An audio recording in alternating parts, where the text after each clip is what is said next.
Yo, yo, yo. What's going on, Reddit? What's going on, Internet? What's going on, YouTube?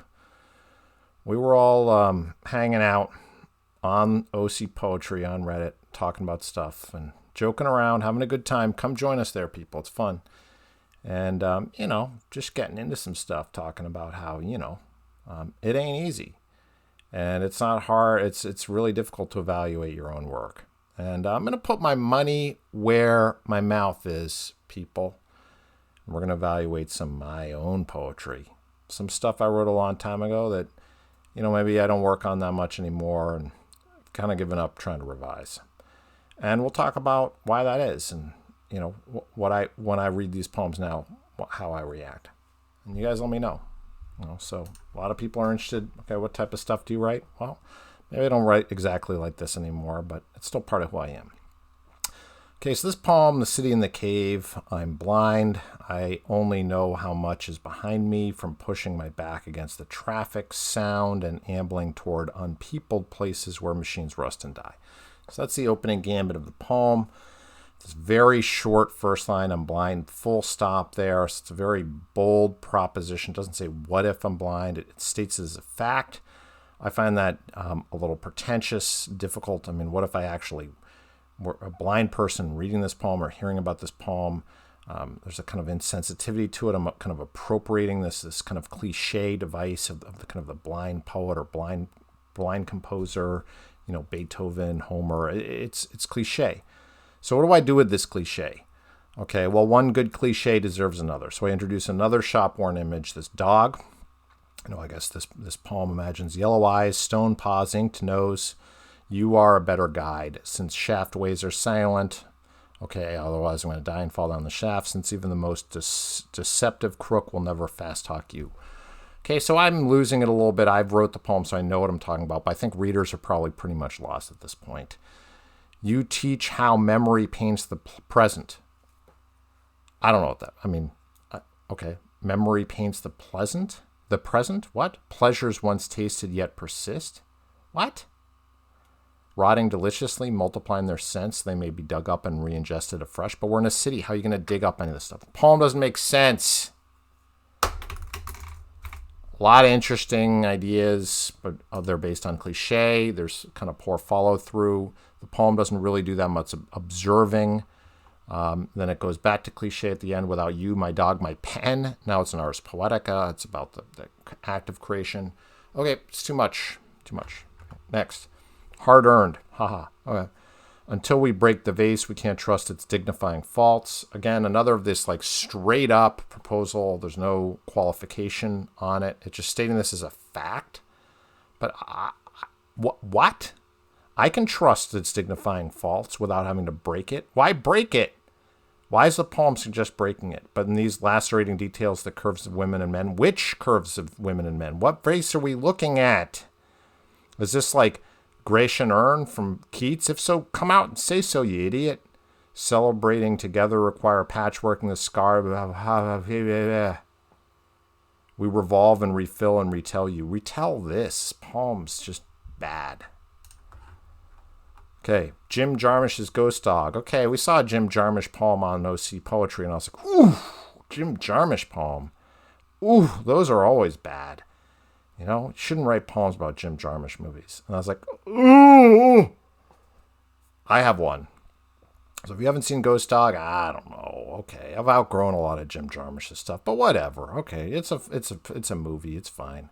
But if you haven't seen the movie, what are you going to make of this poem, right? Let's say you just haven't seen this Jim Jarmusch movie, okay?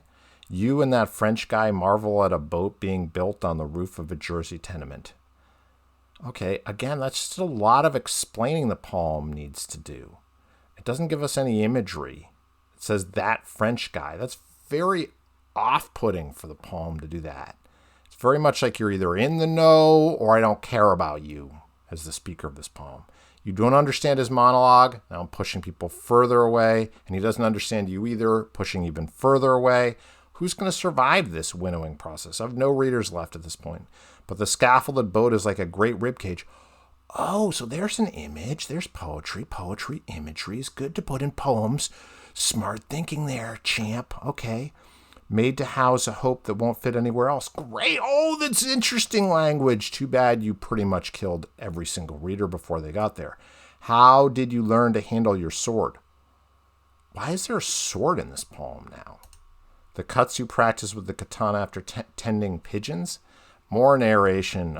Totally lost. All right. When I visit Jody, my Tai Chi instructor compared her center of gravity to a beach ball in water. Again, another poem that opens with these strange statements of like semi-fact, of like things people ought to know. My Tai Chi teacher compared her center of gravity to a beach ball in water. Who cares? Why should the reader care? And when I visit Jody, is Jody the Tai Chi teacher?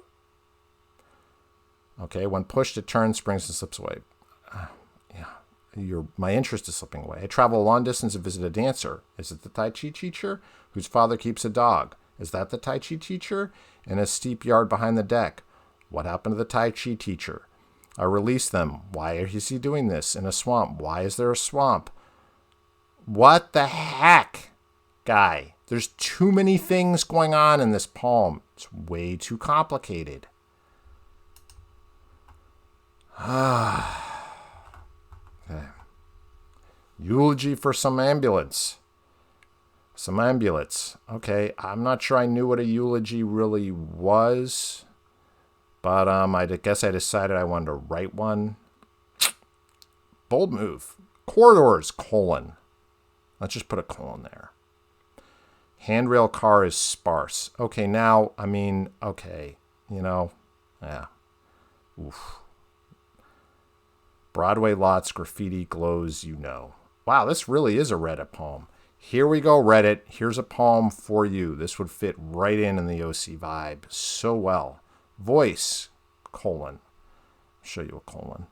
Like a torn beer bottle label. Genius. We're at Pinnacle Reddit now. Tobacco smoke coating red wine finish. It does? I didn't know it does. Does your tobacco coat a red wine finish, or only mine, or this poet's, or is that part of the eulogy? Dear red wine, I offer you a tobacco coating finish for this funeral. For your funeral, dear red wine. Daylight, : You might think sidewalk cement is birch bark. Why would I ever think that? Why? Why does this poem propose that in a eulogy that I would think sidewalk cement is birch bark? Because it's white, maybe?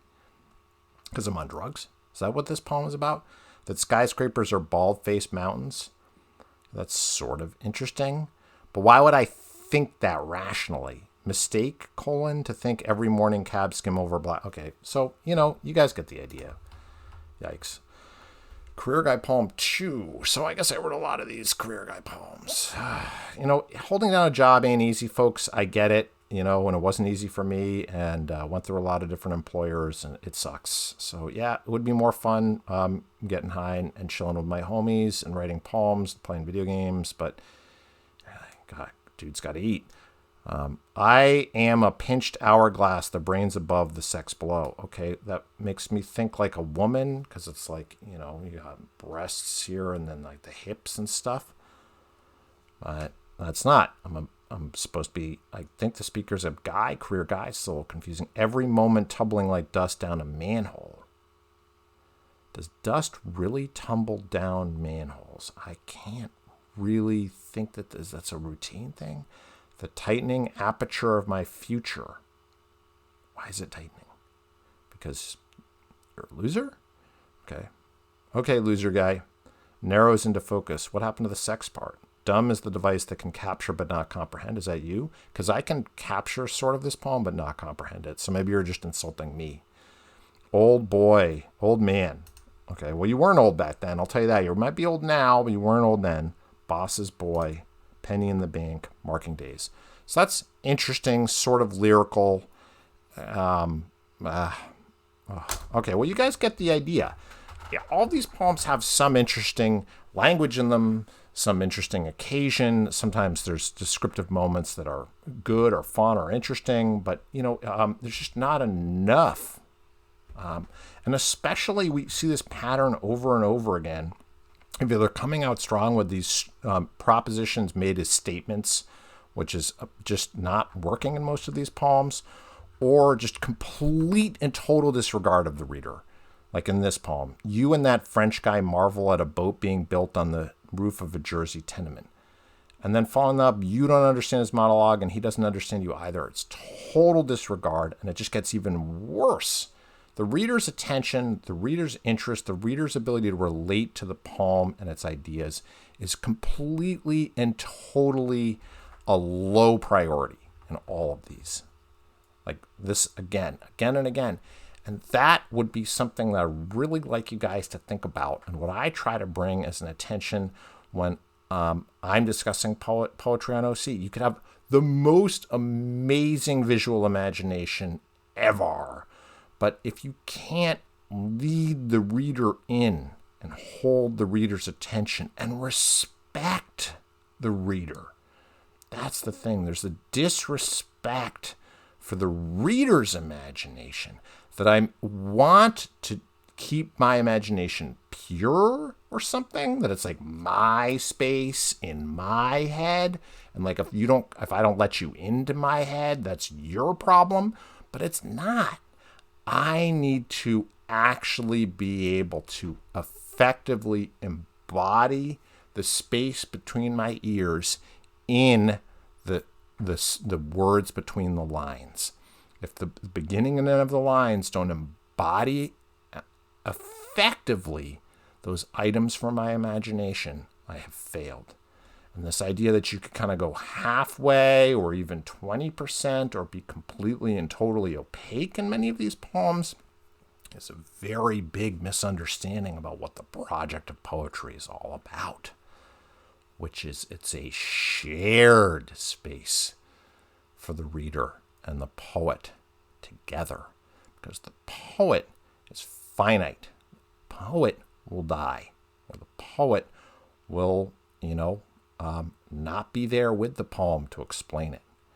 The poet will not be present for the eulogy. It will be the audience who will be left only with the corpse, right? Thanks again, everyone. See you next time.